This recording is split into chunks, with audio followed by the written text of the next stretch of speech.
तो दोस्तों आप लोगों को पता ही है, जैसे प्राइस हाइक हुआ ना तो सब एक होड़ मची पूरे इंडिया में कि बीएसएनएल में कराते हैं पोर्ट। उस होड़ में मैं भी शामिल था, तो मैंने भी अपने सेकेंडरी सिम को बीएसएनएल में पोर्ट करा लिया। सबसे बड़ा रीज़न क्या था, अब एयरटेल में जो वैलिडिटी का मिनिमम वाला प्लान था ना वो भी बहुत ज़्यादा महंगा हो गया था और मैं नहीं चाहता कि बस वैलिडिटी के लिए मैं हर महीने एक्स्ट्रा एयरटेल को पे करता रहूँ। तो मुझे एक ऑप्शन चाहिए था जहाँ मुझे सस्ते में वैलिडिटी मिल जाए। तो सबसे बढ़िया ऑप्शन था बीएसएनएल। तो मैंने अपना सिम बीएसएनएल पोर्ट करा लिया है और जैसे मैंने पोर्ट कराया पूरे प्रोसेस का ना मैंने एक सेपरेट वीडियो बनाया, वो आप जाकर देख सकते हो। इस वीडियो में बात करेंगे कि मैंने 1 महीना मुझे यूज़ करते हुए हो गया बीएसएनएल का, तो मेरा कैसा एक्सपीरियंस रहा, क्या क्या मुझे फायदे देखने को मिले और क्या क्या नुकसान देखने को मिले, आपको पूरा बताऊंगा। तो अपने यहाँ पे देशभक्ति को थोड़ा साइड रखकर इस वीडियो में आपको बिना किसी भी भेदभाव के बताऊंगा कि मुझे कैसा एक्सपीरियंस मिला बीएसएनएल से, क्या क्या मुझे फायदे देखने को मिले और क्या क्या मुझे नुकसान देखने को मिले, और आप डिसाइड कर पाओगे कि क्या आपके लिए बीएसएनएल है या नहीं है। तो वीडियो स्टार्ट करते हैं।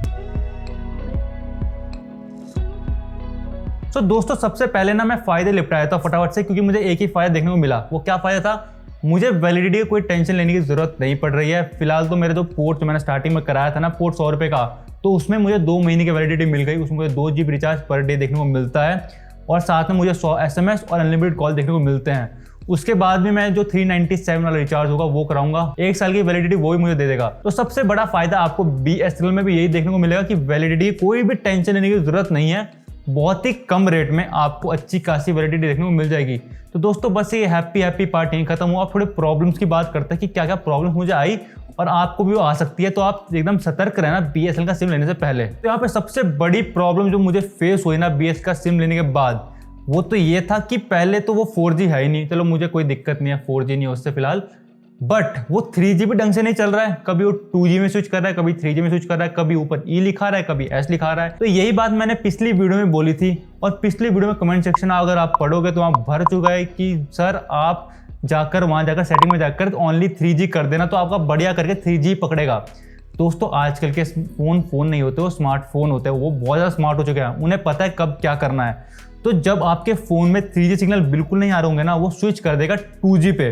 अगर सपोज आपने फोर्स कर दिया नहीं तो 3G पे ही चल, तो मोस्ट ऑफ द टाइम पता है क्या होगा कि आपके सिग्नल आना ही बंद हो जाएंगे। क्यों? क्योंकि उसमें 3G के सिग्नल थे नहीं और 2G के आपने मना कर दिया उसे, और सिग्नल उसके पास है नहीं तो वहाँ कॉल भी नहीं कर पा रहे हो। बट कभी कभार ऐसा भी हो सकता है कि आपका 3G चल पड़े, बहुत कम सिग्नल आए और आपका अगर उससे काम चल रहा है तो आप चला सकते हो, बट अगर वो स्विच कर रहा है 2G पे तो कुछ मतलब से ही कर रहा होगा। तो सबसे बड़ी प्रॉब्लम तो यही थी कि 2G 3G में स्विच हो रहा है। और इसका एक फायदा बताऊं आपको, जब आपका फोन 2G और 3G में चलता है ना, तो एक बात याद रखना, आपके फोन की जो बैटरी होती है ना वो थोड़ी कम लगती है 4G से। अगर आपका फोन 4G में चल रहा हो ना, तो आप एकदम लाइव प्रैक्टिकल टेस्ट करना अपनी जिंदगी में कि आपको कोई एयरटेल का सिम होगा, उसे एक दिन 4G में चलाना और एक दिन 3G में चलाना, आपको विजिबल बैटरी में डिफरेंस देखने को मिलेगा। तो एक ये थोड़ा सा फायदा बोल सकते हो, फायदा देखने को मिला है मुझे इसमें, बट मेरा उसमें सेकेंडरी में 4G सिम है तो वो फायदा भी मुझे नहीं मिला। अब यहाँ पे इससे ही अपने सेकंड प्रॉब्लम पे आते हैं, वो मुझे क्या देखने को मिली, जो कि एक सबसे बड़ा दिक्कत है बीएसएनएल के साथ, कि मुझे जो स्पीड थी ना वो बहुत ज़्यादा कम देखने को मिली। 3G में भले मैं काम चला भी लेता था एक बारी को, बट जब 2G में स्विच हो जाता है एक बार ये, तब तो आपकी वेबसाइट तक नहीं खुलती, गूगल सर्च तक नहीं कर सकते, तो बहुत ज़्यादा कम स्पीड थी।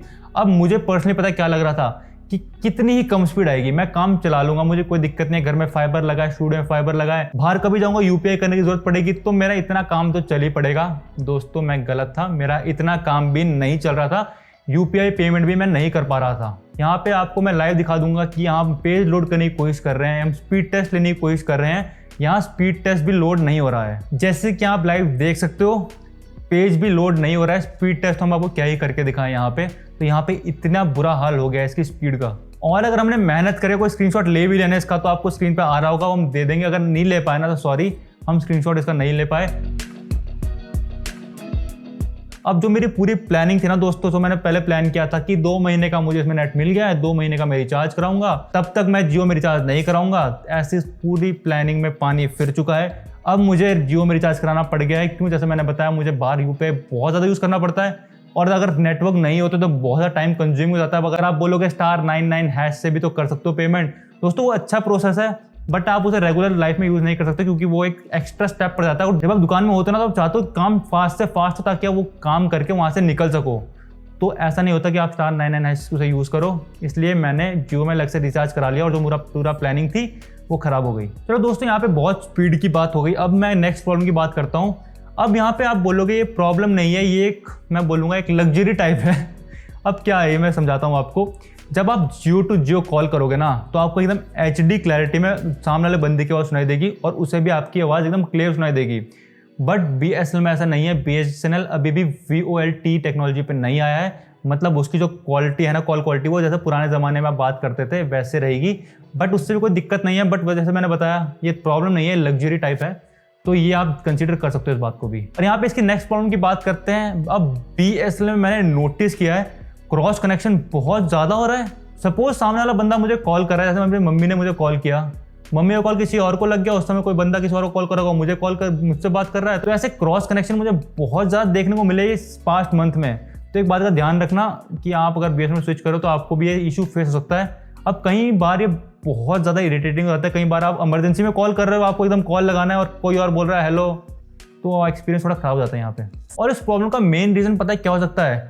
अब अचानक से बहुत ज़्यादा लोग स्विच कर रहे हैं BSNL पे। अब यहाँ पे एक आंकड़ा आया है कि 15 लाख लोगों ने स्विच कर लिया है BSNL पे। अब एक शांत कंपनी में बैठी हुई थी किसी कोने में, अब उसमें इतने सारे कस्टमर आ गए अचानक से, तो वो थोड़ा कंफ्यूज हो गए, उनका जो डाटा बेस है थोड़ा परेशान हो गया है। तो क्या पता है फ्यूचर में दिक्कत सही हो जाए, बट अभी तो ये प्रॉब्लम आ रही है। बहुत ज़्यादा क्रॉस कनेक्शन दिख रहा है मुझे इस नेटवर्क पे। अब यहाँ से अपनी लास्ट प्रॉब्लम की बात करते हैं। एक्चुअली प्रॉब्लम नहीं है, ये बहुत लोगों को कन्फ्यूजन है। जब मैंने पिछली वीडियो बनाई थी तो बहुत सारे कमेंट आए कि सर इसमें OTP टाइम से आते हैं कि नहीं आते हैं। अब आप जब एयरटेल और जियो में OTP लेते हो ना किसी की चीज़ का भी, तो फटाफट जाता है। इसमें थोड़ा आपको डिले लगता है, 5-6 सेकंड का डिले लग जाएगा, वो कभी कभी उनमें भी लगता है, कोई दिक्कत वाली बात नहीं है। बट एक बार मुझे हर बार प्रॉब्लम आई, वो आई व्हाट्सएप पे। जब मैं व्हाट्सएप पे लॉगिन कर रहा था ना, स्टार्टिंग में जो लॉगिन पेज आता है उसमें, तब हर बार पहली बारी में तो कभी मुझे OTP मिला ही नहीं, सेकंड बारी में OTP आ रहा था। जब उस रीसेंट करते हो ना तभी मुझे OTP देखने को मिला। अब ये व्हाट्सएप लॉगिन करते हो ना आप, ये मुझे लगता है 1-2 साल में एक ही बार करते होंगे। अब यहाँ पे मेरी मजबूरी है कि मुझे बार बार अपना फोन रीसेट मारना पड़ता है, मुझे टेस्टिंग करनी पड़ती है अपने फोन में, तब मुझे बार बार व्हाट्सएप लॉगिन करना पड़ता है। इसलिए मुझे बार बार ये दिक्कत आई। अगर आप एक बार व्हाट्सएप लॉगिन करोगे तो आपको नोटिस भी नहीं होगी दिक्कत, और आपका काम बढ़िया करके चलेगा यहाँ पे। तो दोस्तों इतना ही था मेरा एक्सपीरियंस पूरे 1 महीने का। मैंने आपको बता दिया क्या फायदा देखने को मिला, वैलिडिटी का फायदा देखने को मिला, और क्या क्या नुकसान देखने को मिले, वो पूरा मैंने आपको बता दिया एक एक करके। अब थोड़े क्वेश्चन आंसर लेते हैं कि क्या क्या आपके डाउट रहे होंगे BSNL को लेकर, और मैं उसे क्लियर करने की कोशिश करूंगा। सबसे पहला डाउट यही होगा आपके मन में कि क्या मैं वापस स्विच करूंगा एयरटेल या जियो पे। नहीं दोस्तों, मैं स्विच नहीं करने वाला। मैंने जिस पर्पज़ के लिए लिया था वो मेरा फुलफिल हो रहा है। मेरा सेकेंडरी सिम है, ये प्राइमरी सिम नहीं है। मैं फिर से कहूँगा, सेकेंडरी सिम रखा है मैंने इसे, और सेकेंडरी सिम में मुझे बस कॉल पिकअप करने होते हैं, और जो मेरा OTP वगैरह आते हैं बैंक के वो लेने होते हैं, और इतना वो काम कर रहा है और मुझे कोई भी दिक्कत नहीं है इससे। और सेकंड डाउट आपके मन में ये आ सकता है कि जो मुझे 2 महीने का प्लान मिला है उसके बाद मैं कौन सा प्लान करवाऊंगा। उसके बाद मैं कराऊंगा 397 का प्लान। उसमें मुझे 2 महीने का 2 GB नेट तो देखने को मिलेगा, अनलिमिटेड कॉल देखने को मिल जाएंगी, और साथ में मैसेज भी देखने को मिल जाएंगे। बट 2 महीने के बाद मुझे 300 दिनों की वैलिडिटी देखने को मिलेगी, जो मुझे सबसे ज़्यादा इंपॉर्टेंट है। तो मैं 397 का प्लान कराऊंगा इस प्लान के ओवर होने के बाद। और यहाँ पे हमारा तीसरा क्वेश्चन ये है कि कनेक्टिविटी कैसी है BSNL की। अब हम इस सिम को लेकर पहाड़ों में गए, जंगलों में गए, शहर में गए, गाँव में तो हम रहते ही हैं, तो हमने हर जगह टेस्ट करा। भले इसकी जो स्पीड थी नेट की वो नहीं आ रही थी, बट कॉलिंग हमेशा हो रही थी, कोई भी दिक्कत नहीं है ये कॉलिंग से रिलेटेड मुझे। तो कॉलिंग के लिए अगर आपको रखना है तो अच्छी बात है, रख सकते हो। बट अगर आपको नेट चलाना है हर जगह, तो नेट इसमें नहीं चलेगा हर जगह। आप कहीं कहीं चलता है, कई लोग बोलते हैं हमारे यहाँ चल रहा है, तो आपके यहाँ चल रहा है। दोस्तों आप बहुत लकी हो कि आपके यहाँ BSNL का नेट अच्छा आ रहा है, आप उसमें 3G का रिचार्ज कराओ अपना, और आप डाटा के मजे ले सकते हो। यहाँ पे फोर्थ क्वेश्चन ये है कि आपको भी क्या मेरी तरह पोर्ट कराना चाहिए BSNL पे। दोस्तों मैं एक ही चीज़ रिकमेंड करूंगा, अगर आपका सेकेंडरी सिम आपको रखना है कोई, तो उससे BSNL करा दो। आप बहुत ज़्यादा बेनिफिट में रहोगे, क्योंकि प्राइमरी सिम में आप अपना नेट चलाओगे, और बस सेकेंडरी सिम का काम क्या होता है कि कॉल आ जाए, OTP आ जाए, वो आपका काम है फुलफिल करके आपको दे देगा बड़े ही आराम से। प्राइमरी सिम के लिए मैं कोई जिम्मेदारी नहीं लेता। प्राइमरी सिम के लिए आप अपने आप शहर में पता करो कैसे नेटवर्क है, तभी आप फिर उसे प्राइमरी सिम में पोर्ट कराना। और यहाँ पे इस वीडियो का लास्ट क्वेश्चन ये है कि BSNL 4G कब तक आएगा। तो दोस्तों अब पूरे जो भी रूमर्स आ रही है ना मार्केट में, लग तो रहा है कि इस साल BSNL 4G पक्का आ जाएगा, सितंबर तक आपको देखने को मिल जाएगा। अब लेट्स सी कब तक आएगा। रूमर्स का बिलीव इतनी जल्दी नहीं करना चाहिए। अब पूरा प्रोसेस चल रहा है, क्या पता बीच में कोई दिक्कत आए प्रोसेस में, तो क्या पता आपको एक डिले देखने को मिल जाए। तो इस साल तो आपको लगभग देखने को मिल ही जाएगा। तो अगर आप लोग अभी तक रुके हो कि BSNL का जब 4G आएगा तभी पोर्ट कराऊंगा, तो शायद से इस साल आपको पोर्ट कराने का मौका मिल जाएगा, क्योंकि इस साल आपको 4G भी देखने को मिल जाएगा BSNL का। तो दोस्तों इतना ही था इस वीडियो के लिए। मैंने होपफुली आपके सारे डाउट क्लियर कर दूंगी BSNL से रिलेटेड। बस दोस्तों अब अगर वीडियो अच्छी लगी हो तो इस वीडियो को लाइक जरूर से करना। अगर चैनल पे पहली बार आए हो और ऐसा कंटेंट देखना चाहते हो तो चैनल को सब्सक्राइब जरूर से करना। मिलते हैं नेक्स्ट वाली वीडियो में। जय हिंद।